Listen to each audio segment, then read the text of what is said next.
Hey loves! Welcome to my channel. My name is Rio from Rio Worldwide, bridging Filipino and American culture. And for today's video, I am very excited to tell you all the pros and cons when living here in the United States. So without further ado, let's now jump into the video.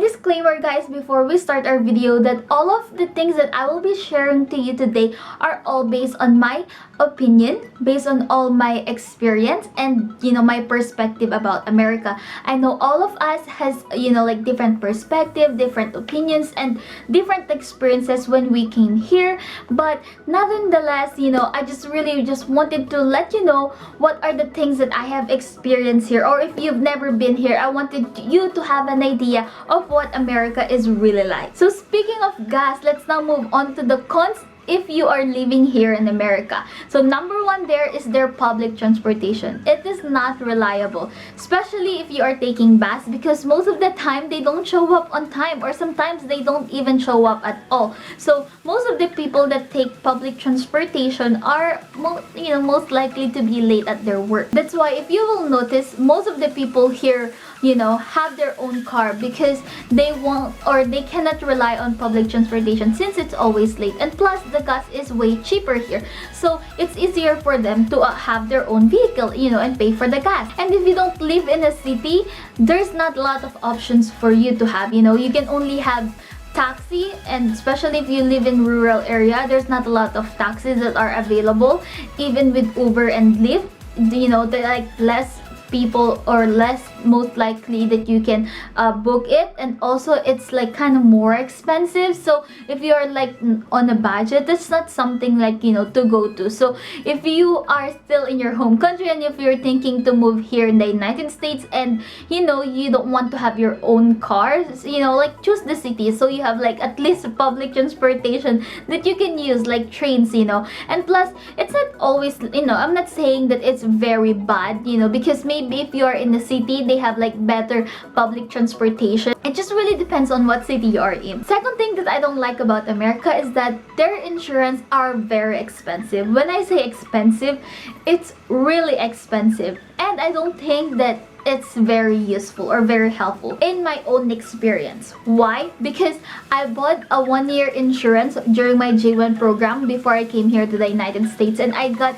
skin allergies because of my work. And so when I went to dermatologist and checked me, they gave me prescriptions and stuff like that. And they told me, before I went there, because I don't want to pay tons of money for just a skin allergy, maybe if I can treat it like by myself. But they told me that they accept my insurance. So I'm like, okay, so let me just go there and just pay the copay, which is the $25. So I had 3 consultations with my dermatologist, and before, I think after 3 consultation, they've sent me my balance that I haven't paid to the dermatologist. I'm like, wait, I've paid my copay every consultation that I had there. Why would I have a balance? And only to find out that my insurance didn't cover for all of that consultation.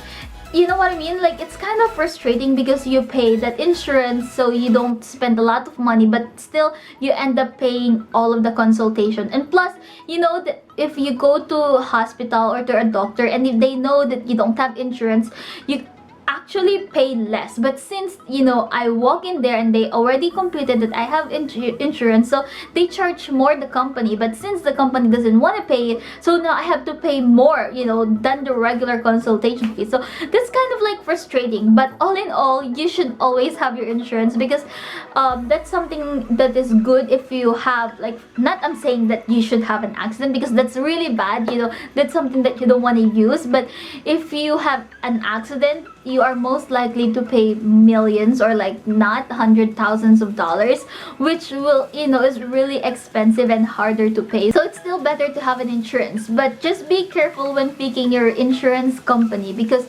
not a lot of people will really cover like the stuff that you really need for everyday life. By the way guys, if you're liking this video so far, give it a thumbs up for the YouTube algorithm. And even though their health insurance is already expensive, you still have to pay another insurance for your prescription, so you'll have discounts when you are buying the medicines that you will need. And also, for example, if you have a car, it is a requirement to have an insurance. Unlike in the Philippines, you can drive a car, you can have a car without insurance, but here it is a requirement for you to have an insurance. And what amazed me is that most of the houses here, or if not all of the houses here in America, are insured, because in our home country, I think maybe just the rich people have their insurance with their home, but most of the people here that I know have their house insured. Yeah.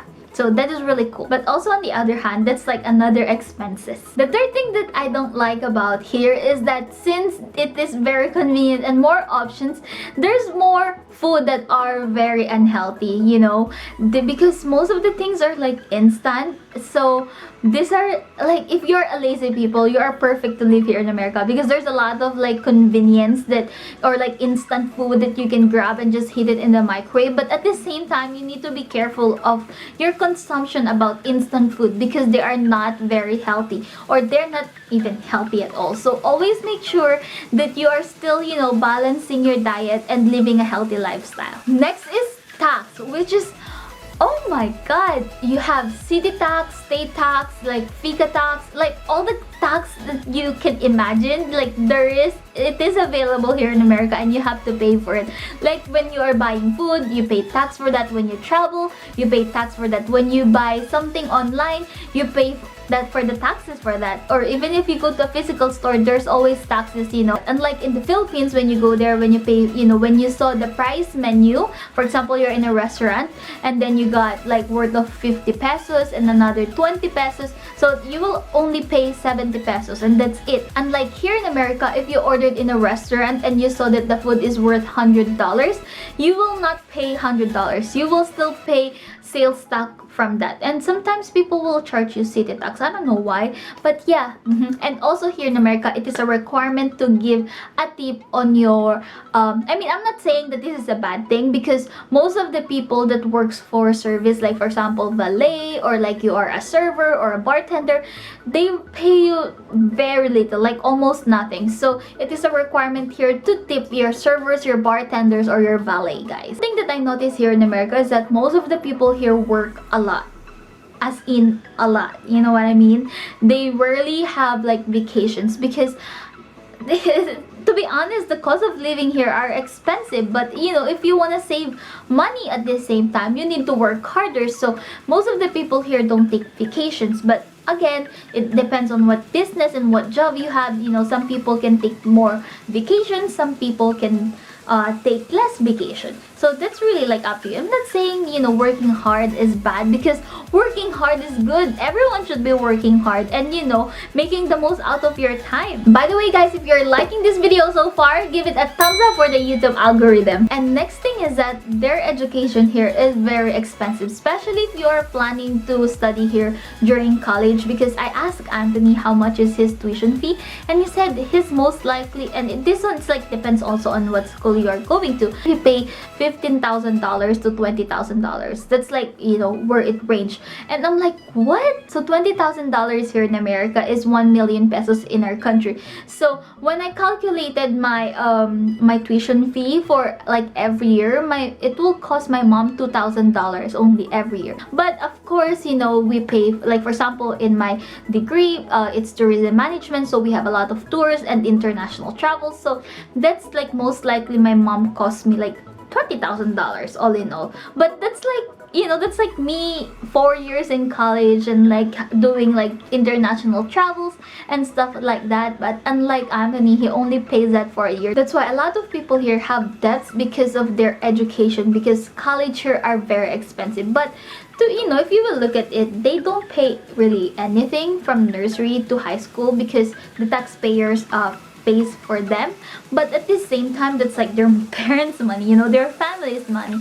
So it's just like it's kind of like the same, but it's not the best way. I don't know if it's the best way to do that, but their college here is really expensive. So I'm just lucky that, you know, I studied in the Philippines, and plus the standards of education in the Philippines is really high. You know what I mean? So it's really hard to, you know, especially during exams. Oh, by the way, during exams, if you will study here in America, especially in college, I asked them that it's always like multiple, like, you know, like there's like choices there. It's like A, B, C, D. Unlike in the Philippines, there's like identification, enumeration, essays, and all of the kinds, you know, of things that your teachers can think of just to make your life harder. Just kidding. But really, to be honest, you really need to study hard in order to pass examinations in the Philippines. So that's something that I should be thankful for, right? Because it forced me to study more harder. Okay, I think I talked too much already. So that's all for today, guys. I hope you enjoyed this video. And if you have any video suggestions that I can do next, please comment down below too. And thank you so much, guys. If you are still interested about American culture or how you can go here to the United States, just click these two videos right here. I make a lot of Chilean videos and American culture that is for sure will help you with your journey here in the United States. So make sure to click these two videos right here, and I'll see you guys next week. Thank you so much. Bye for now.